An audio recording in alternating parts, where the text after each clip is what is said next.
What if I could show you a bunch of hobby stuff to make your life easier? Not expensive stuff, but things you can either make quickly and easily or buy for next to nothing. Would that help you out?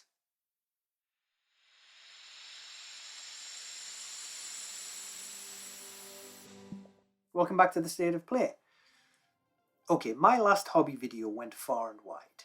Way further than I expected and much wider than it probably deserved. I was worried about becoming known as the Zone Mortalis guy, but now it seems I'm Mr. Sparmax Flyer. I was fielding questions about the flyer for hours a day. Now it's sold out in the entire UK. I'm sorry for that. I know many of you told me it wasn't my fault, but on the whole, it probably was. So, how do I top the last video? Well, simply put, I don't. I'm not even going to try.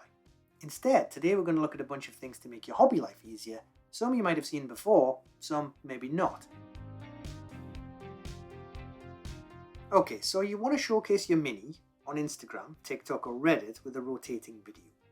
I love seeing other people's work. There's a massive amount of fantastic artists with amazing quality work out there. But I have one gripe.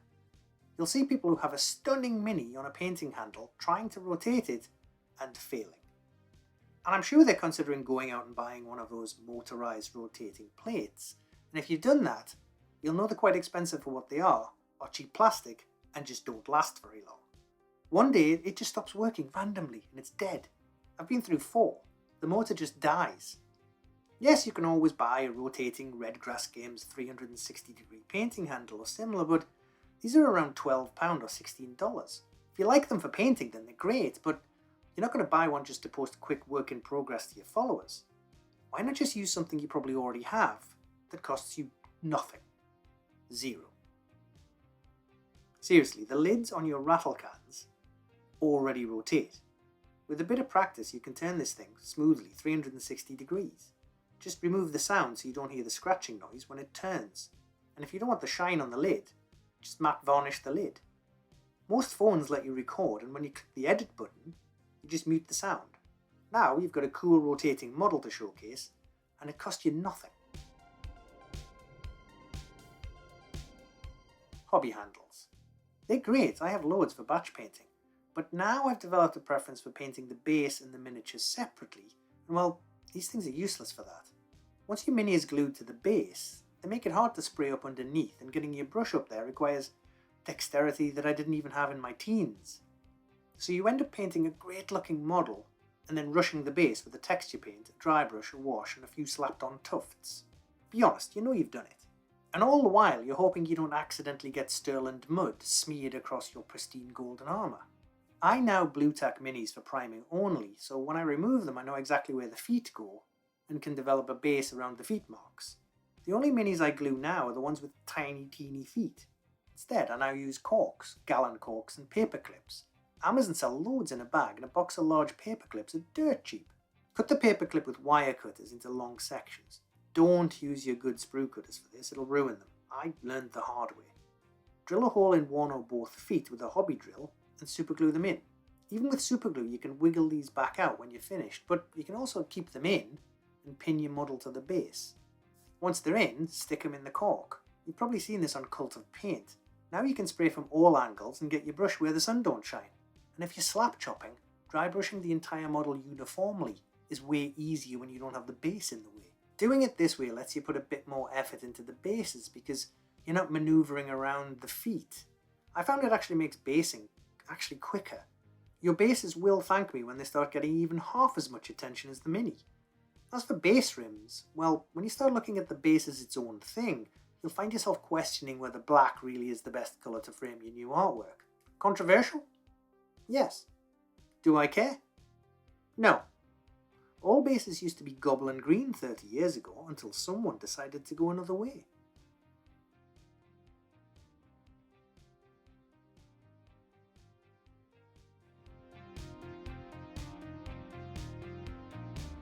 Seriously, I cannot be on with mixing green stuff to fill small gaps. I did it once and hated every single minute of it. I can't be alone here, surely. Because of this, I just stopped filling small gaps. Big ones, yes, but smaller joins where, say, a piece of armour joins together, I really couldn't be bothered. But I wasn't happy that I'd left the gaps, so rock in a hard place. I went looking for something else that would be quicker and easier, and I found this stuff. Vallejo plastic putty. The scale modelers will know this stuff, but in miniatures most of us still struggle with the old sticky green stuff or milliput. Great stuff for sculpting new parts, but man, it's horrible to fill small gaps. If we sat side by side and started to fill the same gap on the same miniature, by the time you'd needed the green stuff, I'd have filled this gap and it would be halfway to dry. This has a tiny needle nose, and you can just squeeze it into the gap. Then take a Q-tip to remove the excess, and a damp brush to smooth it all down. Once the model's dried and sprayed, you'd never know there was a gap there at all. No sticky fingers, no you've made too much green stuff, just the warm self-satisfied feeling that you filled a hole really quickly and no one will ever know. A tube with a sponge in it. I'm sorry, what? Yes, a tube with a stiff sponge inside for weathering and chipping. I know Green Stuff will do one like this and it's super cheap, but there's a reason it's super cheap. You can literally make one yourself with stuff you have lying around your house, like I did. This one is basically an old pen, a bit of stiff sponge cut from an old kitchen cleaning sponge, and a straw to push it out. Dip it in your paint, dab more stuff on a paper towel and weather, make chipping. When it's dried on the tip, tear it off and use the straw to push it further down. Yeah, you can grab a bit of sponge with a pair of tweezers and do exactly the same thing, but I always feel more in control when holding a pen, brush or a pencil. Now that's probably totally in my head, but whatever works, right? I'm sure I can't be the only one. Weathering pencils. Or any watercolour pencils, really. You don't need branded ones. Turns out that any watercolour pencils work in exactly the same way. Some brands were just very clever to change the name on the pencil from the word orange to the words light rust. I mostly use these for terrain pieces where I want to add weathering or streaks or chips or dirt and marks. The chipping on this guy was done with a dark brown and a silver. And if you don't like it, you can rub it off with a bit of water or tone it back with a standard pencil eraser and try again. These are great for edge highlighting on terrain, and as I mentioned in my painting video, if you can't paint a straight line with a brush, these are great for drawing straight lines with pencils. This homemade spray stick. I call this Lucille. For spraying a load of models quickly, there are so many ways of doing this. Just put them on a flat surface, use a plank of wood. Goobertown Hobbies even created a rig that looked like a ladder, or you could even buy that Games Workshop crossbow looking thing.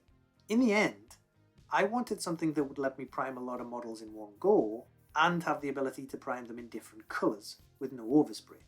And I've used this for years now. It's basically an old clothes reel from a wardrobe, an Amazon cardboard box, and some tennis racket sticky grip. You don't need the sticky grip, but I had some lying around. It's engineered so that it's a triangle, so I can load up miniatures on different sides and spray in different colours without getting overspray onto the wrong model. And yes, I could just use multiple planks of wood or take the dry models off and put new ones on, but I wanted speed and efficiency. With this, I can just hold it in one hand the entire time, pick up a rattle can, shake it and spray, then turn it, pick up a new rattle can and spray with a new colour. And I can bounce between them all. Find a long tube or stick, then take any old large cardboard box and cut it to a length that you want. Measure about 3 or 4 inches in 3 parallel strips. These will be the outsides. Leave a longer length on one end so you can use this to fold inside the card so you can glue it in the long tube. Take some sticky tape and wrap it around multiple times in a few places. Then wrap your tennis handle around the end if you want. That's it, done. Wrap the cardboard around and glue it on. To stick the miniatures to it, I use 3M double-sided sticky tape, that spongy thicker stuff with the plastic cover to it. Then run a length along the card and stick it down. The secret to being able to keep reusing this same strip is to use a scalpel to cut down the strip multiple times, then only peel the sticky back off the part where you want to stick the model. After spraying, you can use this same spot a few times, and when that's not sticky anymore, peel the sticky back off another piece. If you'd made the triangle sides too thin, and you're finding some overspray on the models below, you can make one of these. This is just a length of card to match the stick, with cocktail sticks glued in. You can then just poke this into some pre-made holes on the sides to create a barrier for overspray. A hobby tray. Okay, this one probably doesn't require that much explanation, but if you have a small hobby space and need to do different things in the same spot, a hobby tray is super practical. I have to paint, spray, assemble and craft in this same place.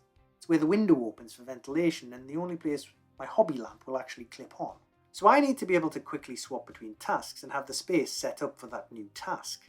With assembly and spraying, there's not that much to move, but my painting equipment would take ages to move individually. So I picked up this hobbyzone movable tray. It's MDF and comes unassembled, but a quick PVA glue job puts it together quickly. Now, I can just pick up everything in one go and move it out the way.